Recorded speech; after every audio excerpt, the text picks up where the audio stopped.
Mbote na balandi nyonso ya Direct News Télévision bisika bozwami mbote na ba internaute pe ba abonné nyonso ya chaîne Nabino Boulingaka chaîne Nabino Bolandaka ba émission vraiment avec des précisions sur les informations Topé Saka.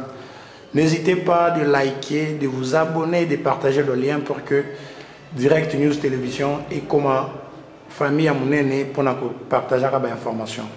Alors, Nete Messan Lelo Nazo Yamalchouch pour Nabino, président Jérémy Kabungo, ou Azali président national. Il y a une très grande association de motocyclistes dénommée Amico, association de motocyclistes intègre du Congo. Oyo Tokobetane moi masolo et belé concernant secteur ya bande konabiso oyo tobenga kabawewa na Kinshasa. Président Jérémy Mbotena. Mbote ndebo. Et c'est moi ya internaute na biso na ya biso moko ya koyamba lisusu na chaîne na biso. Merci. Direct News Télévision. Merci. Alors du coup na robanda na mituna parce que biya ngozala yo. Motuna ya liboso na lingaki na yeba. Gouvernement provincial a pesi moratoire na ba motocycliste basomba ba plaque. Batia na ba moto na bango du genre bazala identifié. Moratoire wana, est-ce que les motocyclistes va se payer? Merci pour la motuna. La moussous va se payer nango, la moussous va se payer na moté. Et comment ça va se passer? Parce que moratoire, la moussous va se payer na moté, il pense que les gens vont pousser. Hein? On va se payer nango, il pense que peut-être bango ici va sommer déjà. Comment ça va se passer à ce niveau-là? L'État côté kalakaka l'État. Tosenga ba ko ba sepeli na ba ko ba sepeli te ba misalisa pona ko se conformer na mibeko ya mboka mutu moko te azali likolo ya mibeko ya mboka oyo mutu nyonso azali obligé pe azali censé ya ko se conformer na mibeko ya mboka ndenge outi koloba ke mikolo ezali muke oyebi mutu soki azali animé de mauvaise foi ya koboya kosala likambo otikala kosala yango te parce que soki tolobi par rapport ya mikolo bongo bambula nyonso oyo tosalaka sans plaque. Mais gouvernement abosanaki bino yango osali ko gouvernement abosanaki biso oui gouvernement abosani biso te mais au moins tosengi na bandeko toza na posa bakangamaka te toza na posa bashomaka te toza na posa mutu nyonso abulaka mais au moins na compréhension ya makambo eza na mboka moko te oyo chauffeur akotaka na nzela sans plaque. Nous les autres là nous avons eu quand même la chance ya kobima quand même libanda ya Congo tobima tomona ndenge baninga musu basalaka makambo mais ya biso ezalaka kaka mbutu na kosenga na bandeko na biso nyonso 20 jours oyo gouverneur apesi biso soki mutu azali na volonté ya kosala likambo kosala yango oyo bazoboya nayebi te mpona nini bakoboya parce que faut culture wana ya korépondre na badevoir citoyenne oyo ya biso ya mboka. Déjà na association na bino moko Amico est-ce que bazosomba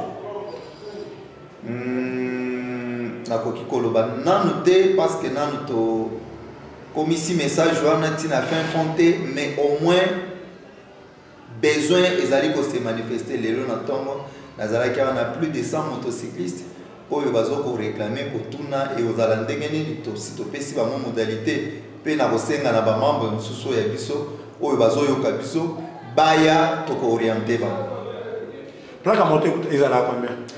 Plaque à moto ezali na $32. J'insiste bien $32. Mais au moins ceux qui m'ont eu responsabilité à couper sa charge na mususu pona ba démarche telle que nous les sommes là tokoki ne fisque ko bakisa un petit rien oyo ko se faire sentir te na muto yo akoki ko futa même transport na muto oyo ko tiaka même moyenité soki tokoki ko majorer en auto ko sala 33 bien $34 ça ne coûte presque ça ne pèse presque pas.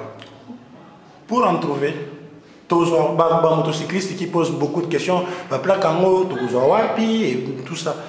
Qu'est-ce que vous répondez à cette question? Ma plaque, ma plaque,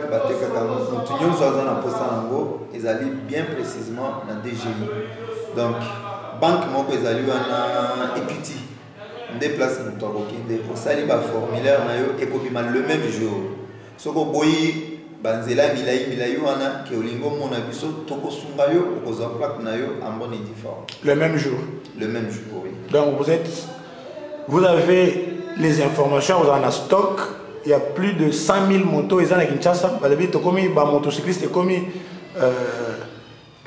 500 000 à Kinshasa apparemment. Oui. Mais je ne sais pas par rapport à la saturation parce que le 20 jours et vous allez avoir jour moko yo statistique il y a achat par jour et vous allez ndenge za la quitter parce que chauffeur à moto soki ayo ki ke bako banda kokanga les places bayaka ko welela donc on a na yebi ke bimaga le même jour mais par rapport à la saturation ça peut prendre 1 ou 2 jours je sais pas mais c'est trop sûr que soki muto apesimbo on a que et ça dans de bonnes mains et on met la raté.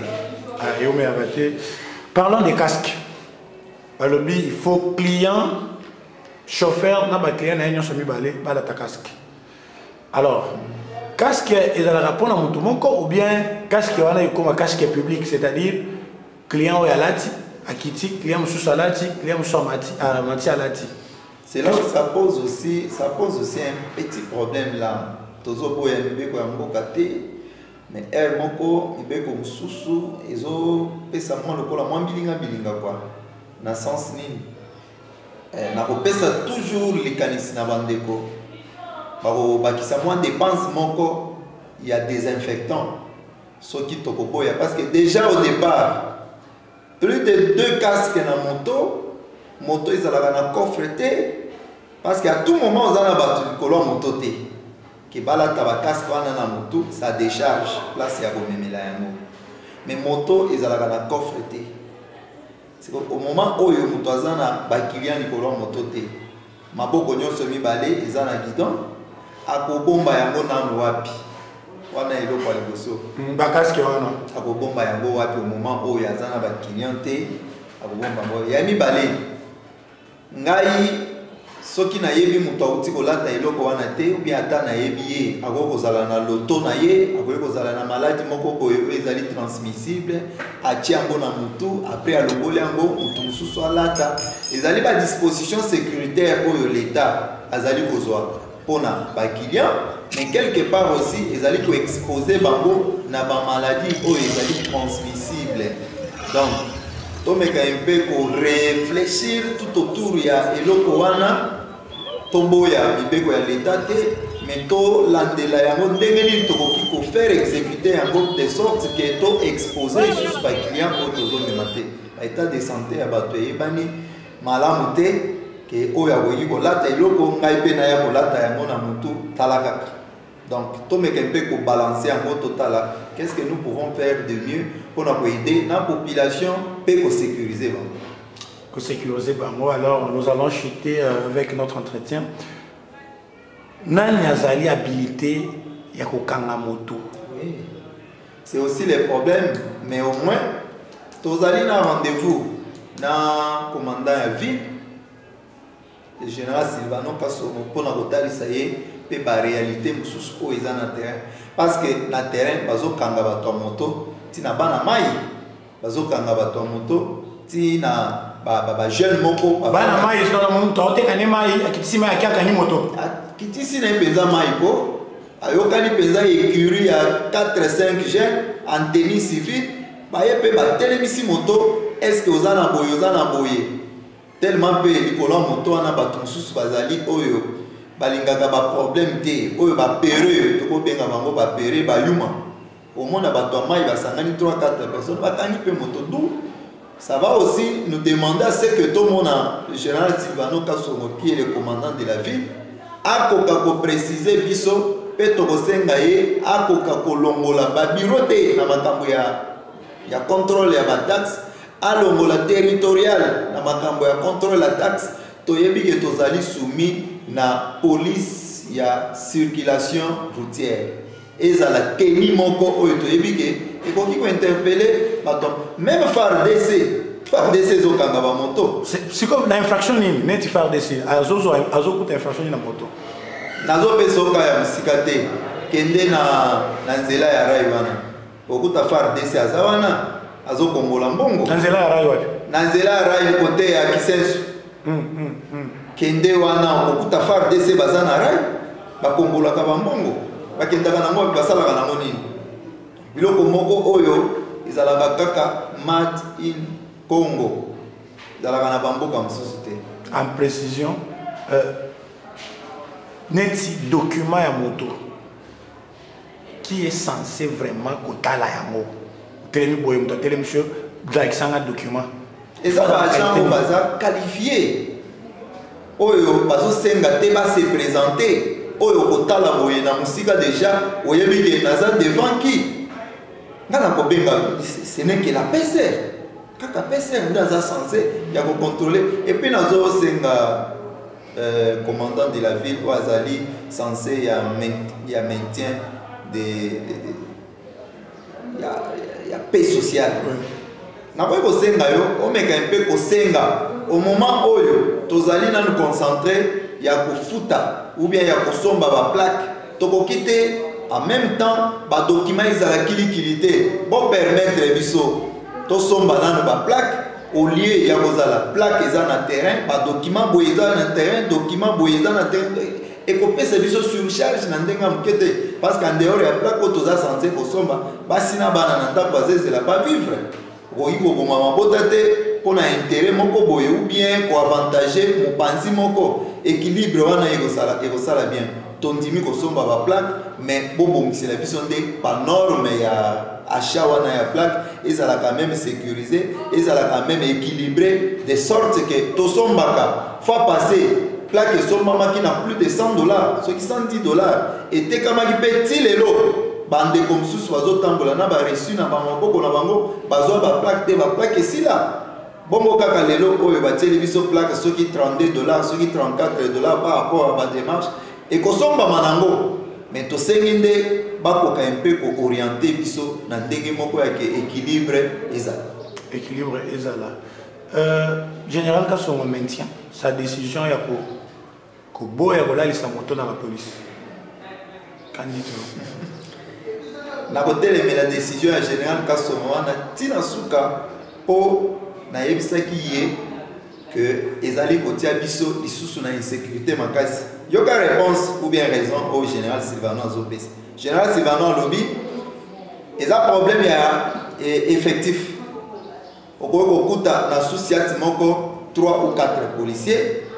Lokola ba moto eza wana soki ba bengi intervention quelque part ya kuluna okomona mutu wana ko déplacer te parce que ba moto eza wana il faut à contrôler ba moto. Nakoyebiso boyemo Général Sylvano Kasongo. Makambo wana effectif biso etali biso te biso toyebi ke yo Général Sylvano Kasongo que vous êtes commandant ya ville ya Kinshasa ozali censé ya kobatela batu na biloko na bango donc na Kinshasa soki kaka ko lancer message ya ko recruter okomona ke batu bakoya ebele parce que ebele ba osala misala te donc quand à dire que il faut exposer bamsusu pour protéger bamsusu ezali lokola ozoko kima responsabilité na yo tu es censé ya kobatela batu na biloko na bango na lobi awa na lobi ke mutu akoki kokende na moto ya sika kotisi yango na ndako na ye omoni balandi ye ça se fait chaque jour nous avons des plaintes nakoki kotindelo bafoto ya bandeko na biso oyo bazozokisaka chaque jour awa mpona bamoto ne faites pas semblant à ça. Et puis ceux qui n'ont qu'à musika, la décision ce n'est pas vous les général Sylvano aujourd'hui, yote mutu obandi makambuya ko batela batuna biloko na bango. Et bandaki bandakala ba régime o eleki ba moto banda kolala kana la police. Mais pourquoi kaka natango tokomi awa? Est-ce qu'il y a un autre langue pour aïmisa mokonzi mboka? Mais ya ngote na lingina lobate, ozomona teke ke kopesa couleur moko boya mabe. Banda ebandeli ya Fati, ya manda ya Fati. Pour le baké le côté, tozo kende na ba élection, na moment ya suka, oyo population nyonso balingi ba amender mandat ya chef de l'État. Ne bolingi po banda eloko oyo vraiment. Bolingi boyinisa mokonzi ya mboka na biso ba chauffeur ya moto parce que ngai na yebi que tobunda mingi pour lelo président de la République a bénéficié d'un mandat au Yazanango. Nous les motocyclistes, nous avons milité, tout bondi. Mais tout comme Manasuka, la décision sous Ezoya et kozala na risque, il y a que population biso ba we ba tomona comme si Mokonzi Mboka andimi ko sundola biso à notre propre sort. Parce que la raison tozo pesa wana, ne faites pas sourd d'oreille. Ça la lokola bozo yo kate, boyoka parce que ils ont la décision ils ont impopulaire. Ils ont un avantage à l'État. Ils ont un avantage à l'État parce que la décision sous la Kayango, comme on a que décision ils ont profité nanani. Décision oyo en général, ils ont profité nanani. La population, ils ont profité nanani. Na ba police oyo mokozo kamba. Bonjour wana na yoki ke parce que va fouta ka 500 francs. Ils ont problème à fouta 500. Ou bien vous êtes contre votre propre police. Moi 500 wana, ça change quoi? Ils ont un ndega mutema mabe. Mboka oyo toyebi ke ba policier na biso jusque là mokonzi ya mboka azobunda po ebi tango mokonzi ya mboka azobundana pona kobongisa quand même moins salaire ya ba policier, c'est parce qu'il est conscient que ba policier na biso bazofuta malamu te tozobundana de sorte que moins salaire na bango ezala bien bazala pe quand même bien. Mais tant au moins 500 francs on a oyo biso to futaka volontairement pour pas battre la biloko na biso ezalaka une obligation te ezalaka moins encouragement moko na tongo tant ba policier ba utaka kolala libanda na malili wana est-ce que botindela la bango na kokota na bozindo te pomba mususu kokoloba ke nazoloba pomba mususu ba policier soki ba tomboka so nini wana na suki wana mais au moins to pesa la bango moins 500 wana de notre propre foi. Basenga kate ezalaka pe obligation te biso nde tosenga service wana. Est-ce que on peut ça comme encouragement et puis deux fois ce qu'on appelle na moto osengi akotika moto no elali mais lelo quand vous dites que elala te parce que to pesa ka 500 ezala na ndenga mutema mabe ou bien na ndenge ya malamu. Donc problème wana je comprends que ça 500 francs ba policier bazwaka bakoki kozwa yango te, ça devient un problème. Non. Ça nous expose davantage, ça nous met dans l'insécurité davantage. Mais même au ton anda ba Olanda yo, bazokisi yo bazui yango bazui nani papa. Ozo exposer biso. Ozo ndimate ke biso to boki ko batela mana yo na biloko na biso. Olongoli biloko taka biso nde to tikali to somba ba plaque mbongo ekota na compte à l'état mais vous ne nous sécurisez pas. Il faut vous sécuriser biso. Mais vous nous poussez seulement ya kokota mbongo na compte na caisse à l'état. Tondimi kokoti same, prenez vos responsabilités. Ya kobattre la biso, na biloko na biso. En tout cas, de ce côté-là, là, au sein de mon général, on m'a un peu pour revoir la décision na yo. Na ko lembate, na ko senga kayo kakati, mu ko décider autrement par rapport à la décision na eza malamu te. Président Jérémy Tokomi Nasuka. Totondi botondi, tokutani balasi. Merci beaucoup ngande nazo senga yo botondi mingi.